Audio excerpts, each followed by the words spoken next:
capacities. And that's part of what HeartMath educational materials do, is certainly educate children on how to regulate emotion to be better players in the game of life. And I think that's coming. But right now it's a slower process than we would like, or that many people would like.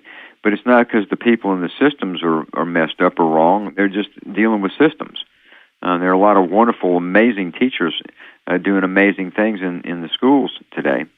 But the systems themselves are moving slowly at making the changes. And there are a lot of reasons for that. So I have understanding. But I think we'll see changes in education, big changes over the next 20 years that are going to be surprisingly and pleasantly shocking to all of us. I'd like you to share a little bit about the distinction that's made on page 19 between feelings versus emotions. Emotion and feeling, those are big words that, small words in some ways that get utilized and intermixed, and I do it a lot too. I think people sort of get it and understand very naturally what, if you talk about feelings or emotions, but in academia and things, they like to divide that up some to give it a different spin and give it a different understanding of things.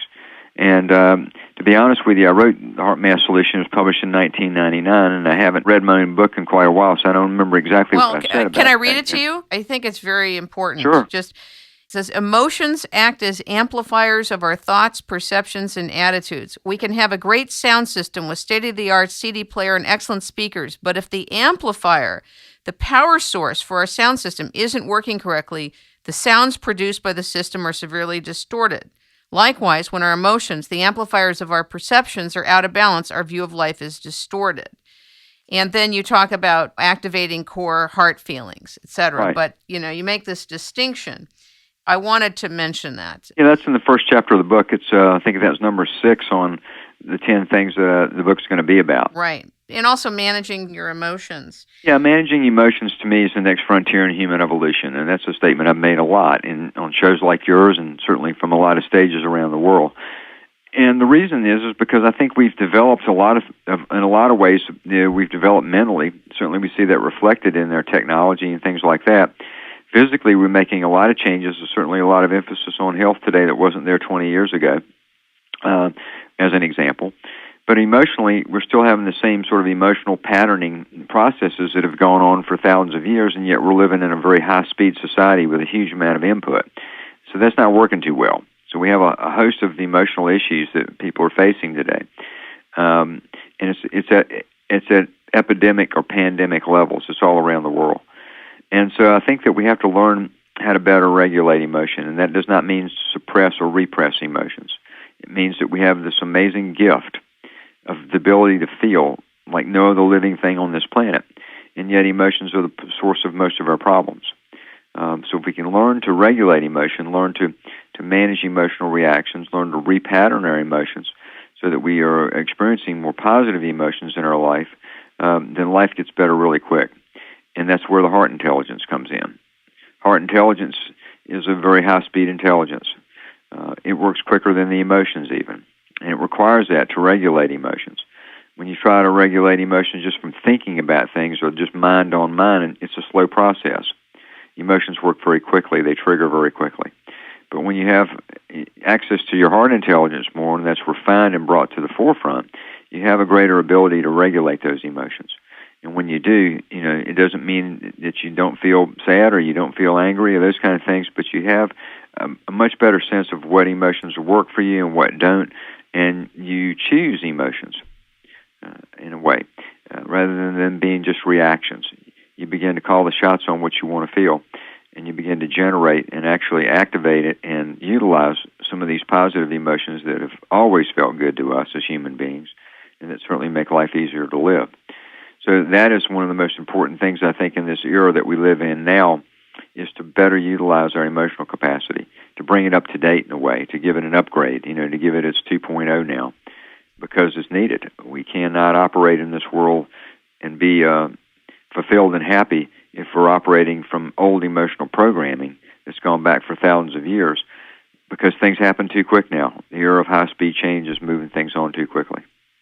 I am going back to the book a lot because I know that there's been many books written by the HeartMath Institute founders and co-founders, but I wanted to also say something that I found very interesting. I put a wow by it. Okay. Only recently, and of course this is at the time the book was written, have neuroscientists discovered a brain circuit that lets our perceptions go directly through to the amygdala Right. without passing through the rational decision-making area of the cortex. I want you to talk a little bit about that. That was a wow for then. It's still a wow for now. Yeah, we have a little part of our brain. It's in the mid-level brain, what's called the limbic system. It's called the amygdala. Many of the listeners have probably heard of it. It's a little almond-shaped part in the brain. And what it does is it stores sort of emotional memory responses to things. It's a pattern matching part of the brain. And it's there for survival reasons. If you see something, you recognize it as a threat, then you can respond to that, et cetera. And it's got emotional memory patterns stored in it. Unfortunately, it doesn't always match accurately, and it does it in the high speed of society makes it even more difficult for the amygdala to provide proper matches. For instance, we might be walking down the street, we see someone, we don't even know them. For some reason, we begin to feel a dislike for this person, and we don't even realize it because we're not on top of being able to perceive ourselves that acutely. But what's happening is we don't like them because there's a memory stored in there somewhere of somebody who did something to us many years ago that was unpleasant. And there's a similarity of physical appearance, and so we have this emotional reaction to this person. We don't even know who they are. That's an example. So it used to be thought that we would perceive something, that we would then put it through a cognitive neural circuit, then we would send it down to the amygdala, where it would assign emotional significance, and then we'd experience the perception, right? What they found was that no, in many cases, if not most cases, there's a neural circuit that bypasses the whole cognitive loop. It goes right straight to the amygdala. The amygdala has an emotional memory response, and then we think about it. And if you think about it at high speed, how things happen, often we feel something, and then we start to assess it. So emotions are working faster than thought in that context.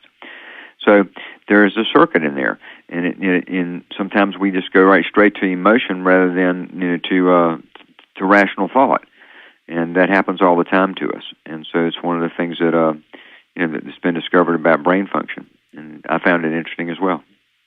Now, I realize you have a whole training for this, you have products for this, but I want you to share a little bit about freeze frame, the cut-through process, and heart lock-ins, just to give people a little bit of imperative.